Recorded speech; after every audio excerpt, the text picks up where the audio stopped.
બતાવ્યું છે, જ્યાં બધા આપણે આ અનુભવની સંતો વાતો કરે છે, જ્યાં અખંડ આરતી હાલી રહી છે, જ્યાં અખંડ જ્યોત જલી રહી છે, બસ એ જ ઘર છે, એ જ આપણો દેશ છે ને એ દેશમાં રહેવાનું છે. જેમાં આ દેશમાં રહી જાય છે એ પછી પાછા નથી આવતા એવું સંતો કહ્યું ને. એકવાર સુરતા એમાં લાગી જાય તો પછી આઠો પોર આનંદમાં રહે છે. એકવાર એ નશો લાગી જાય જેઓ આમાં મસ્તીમાં આવી જાય એમ છે. જે એને જે ઉપાધિમાં આદિ વ્યાધિ ઉપાધિમાં દુઃખમાં સંતાપમાં પીડામાં રહેતો હતો એને જીવ પલટી મારીને જ્યારે આ ઘરમાં આ ધૂનમાં આવી ગયો ત્યારે આ અખંડ આનંદની વાત સંતોએ કરી. એકવાર આ નશો લાગી જાય, નામનો નશો સંતોએ કર્યો છે. જેને જેને લાગી ગયો એ સંતોને આપણે આજે યાદ કરીએ છીએ. લાખો આમ તો કેટલા યુગ થઈ ગયા આ સંતોને આપણે યાદ કરીએ છીએ. શું કામ કે એને આ મસ્તી લાગી ગઈ સંતોને, એ ઘરની મોજ લાગી ગઈ છે. અને જે મરજીવા હોય એ આ મોજને લઈ શકે. આપણે બધા આમ તો જેને ગુરુ મળ્યા છે ને એ તો મરજીવા જ ગણાય કે આપણે સંસારમાંથી એકવાર મન મારી અને ગુરુ શરણમાં લગાવ્યું છે અને પાછા જીવતા થયા, પાછા હરીમાં જીવતા થયા. મનને મારી નાખવાનું નથી, પછી સજીવન કરી ને પછી આ લહેરમાં જે આનંદ આપણને મળ્યો છે, જેવા આપણને સદગુરુ મળ્યા છે એનો લાભ લેવાનો છે, એને મોજ માણવાની છે. અને આવામાં મણાય સંતો ભેગા લાગે તો આની કાયમથી કાયમ એની લહેર ઝલક મળતી રહે છે. અને આ લાગી ગયા પછી ના પડે સંતો કે આમાં રહી જવાનું એમ, પછી બાર નહીં, બાર બધી દોડ બંધ કરી દેવાની. આ મળી ગયું ને એનાથી ઉપર કાંઈ છે જ નહીં. ગુરુગમ કૂંચી સર્વેથી ઊંચી ખોલે દસમાના તાળા. આના જેવી જ ઊંચી આખા જગતમાં 14 લોકમાં બ્રહ્માંડમાં એવી કોઈ સાધના નથી, એવો કોઈ સાધન નથી, એવો કોઈ પંથ કે પરંપરા પણ નથી કે આ ચાવીથી ઊંચી કોઈ ભૂમિકા હોય. એવી ચાવી આપણને મળી છે. સર્વેથી જે ઊંચી ચાવી છે એ આપણને મળી છે, તો જ આ તાળું ખોલી શકે. દસમાનું તાળું કોઈ જાત્રાથી ન ખોલે, કોઈ ઉપવાસ કરવાથી ન ખોલે, કોઈ ગમે એટલા આપણે પૂજનો કરી નાખીએ, વિધિઓ કર્મકાંડ કરી નાખીએ, આ તાળું ખોલે એમ નથી. આ તો ખોલવા માટે એક સદગુરુની ચાવી જોઈએ, સદગુરુની શાન જોઈએ. ની શાન આપણને મળી ગઈ છે. બસ આ મોહમાંથી જીવને કાઢી આ ચાવી લગાડવાની છે. ચાવી હોય ને લગાડીએ નહીં તો પણ ન ઉગડે, અને લગાવવાની છે. લગાવવાની રીત આ સંતો આપણને રોજ રોજ ભિન્ન ભિન્ન કરીને સમજાવે છે. કેવી રીતે ભજન કરવું, કેવી રીતે આપણી આ જીવનને કઈ રીતે વાળવું, ક્યાં બેહવું, ક્યાં ઉઠવું, ક્યાં બોલવું, ક્યાં ન બોલવું, બધું જ સંતો એક એક વસ્તુ આપણને શીખવાડતા હોય છે. અને આ શીખવા માટે તો આપણી આ નિશાળ છે, આ સતની નિશાળ સંતોએ કીધી છે. આમાંથી બધું જ શીખવા મળે. હાવ કાંઈ ન જાણતા હોય એ પણ મહાન મહાપુરુષ બની શકે છે. ગમે એવા પાપી હોય તો એ આમાંથી ભગવાન બન્યા છે. કેવી આ સતની નિશાળ છે.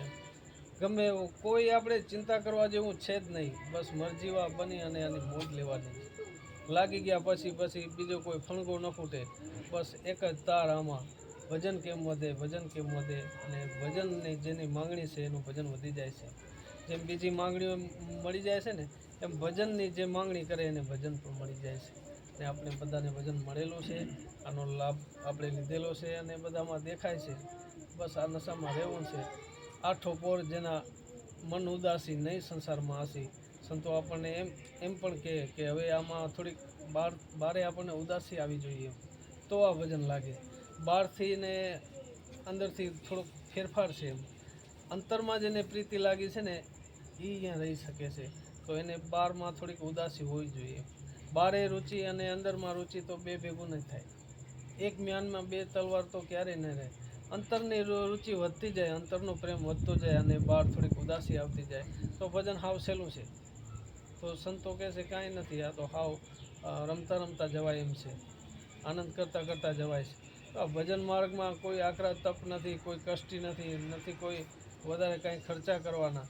બસ આ મનને ધીરે ધીરે ચોકલેટ આપીને સમજાવી લઈએ તો કામ થઈ જાય. જે કાંઈ ખેલ છે એ મનનો છે, બીજું કાંઈ છે નહીં. મનને જેને સમજાવી લીધું એનું કામ થઈ ગયું. મન જ આપણને હેરાન કરે છે. આ મન જો અવળું હાલે તો ઠેઠ આપણને 84માં ધક્કો મારી દેશે ને એને મન હવળું થાય તો ભગવાન સુધી પહોંચાડી દેશે. એવું આપણું આ મન છે. મન ખરાબ નથી. મનને જેવું આપણે આ ઉર્જા આપી છે, જેવી શક્તિ આપી છે એ પ્રમાણે મન આગળ દોડે છે. હવે ધીરે ધીરે આ ભજન નામનો નશો કરાવીએ ને મનને તો 100% એ મન લાગી જાય છે. એને પણ એ જોઈએ છે, એ આનંદ જોઈએ છે. એ આનંદની બધાને જરૂર છે, આખી દુનિયાને. અંતરમાં એ બધો એક એક આપણે જે અંગો કીધા સંતો એ બધા એમાં લાગે છે ને ત્યારે એ આનંદની પ્રાપ્તિ કરે છે. એક એક રોમે રોમ રંગ લાગી રહ્યો એવો સંતો કીધું છે. આવો આનંદ આપણને આ સંતોના શરણમાં મળે છે. બીજો જે કાંઈ જગતમાં જે આનંદ છે એ ક્ષણ ભંગુર કીધો છે, નાશવત કીધો છે, અને જો અખંડ હોય તો આ છે. આનામાં જે સંતો રહી ગયા છે એની આપણે બધી વાણી બોલીએ છીએ. આઠો પોર મન ઉદાસી ક્યારે થાય કે જેને આનાથી ચિત્ત જેને લાગી ગયું, જેને પ્રેમ બંધાઈ ગયો. આઠો પોર જેના મનડા ઉદાસી નહીં સસાથયા છે.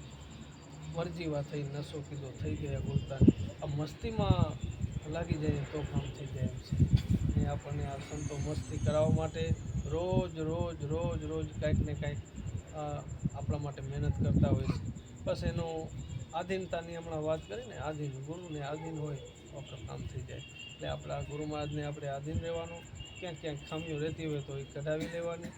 ખામી તો ઘણી હોય છે પણ ગુરુ મહારાજ દયાળુ હોય છે કે ધીરે ધીરે ધીરે ધીરે બધું એક એક આપણને સમજાવી પાટીએ પાણી પીરાવી અને બધી જ ખામીઓ કાઢી અને પોતાના જેવા બનાવી દે છે. આવા સંતો આપણને મળ્યા છે, પોતાના જેવા. એના તો એવો ભાવ, પોતાથી સવાયા બનાવવાનો ભાવ આપણને સંતો પરમારાથી એવા મળ્યા છે. એટલે એમાં ભાવ જોડી અને નિત આપણો આનંદ વધે, ભજન વધે એવી માંગણી કરી અને ખૂબ પ્રેમ ભાવથી ભજન કરવાનું છે. સદગુરુ દેવની જય.